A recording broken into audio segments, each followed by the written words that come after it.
Napakamot ulo na naman si DPWH Secretary Vince Dizon matapos inspeksyonin ang Estero de Sunog Apog pumping station sa Tondo, Maynila. Sa inspeksyon kasi kasama sina Manila Mayor Isko Moreno at ICI Advisor Benjamin Magalong, lumalabas na bayad na ng buo ang mahigit 700 million peso project. Pero hindi kailanman gumana at nakalala pa nga sa baha. Imbes na makatulong ito, nakasama pa. May bago na namang maanumalyang government project na naidagdag sa listahan ni Public Works Secretary Vince Dizon.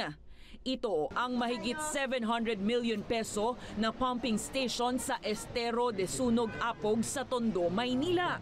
Halos 1 bilyon. 2018 sinimulan yung proyekto, natapos ng 2020, nagbayad ng 2020 in full. Fully paid ito. Pero since 2020 hanggang ngayon, never gumana ito.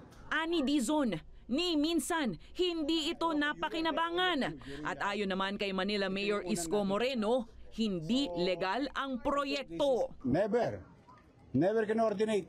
And I'm gonna tell you straight, huwag na kayo lumayo. O tingnan ninyo. Walang kuryente. Walang kuryente. Walang permit. Kasi walang building permit. Giit ni Moreno, lalo pang lumala ang baha doon. Nung wala tong pumping station na to, manageable lang tubig dito. Nung nagkaroon ng pumping station, supposed to be flood control, it became flood uncontrolled. Ayon kay Dizon, ang nakapagtataka, napopondohan pa ulit ang proyekto. Sino ba namang hindi magagalit dito?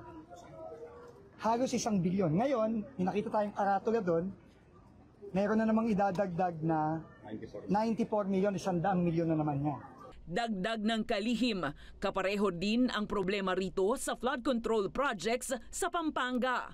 Pinondohan ng pinondohan, ilang phases, siguro mga 6 na phases, pero 1 taon lang sira.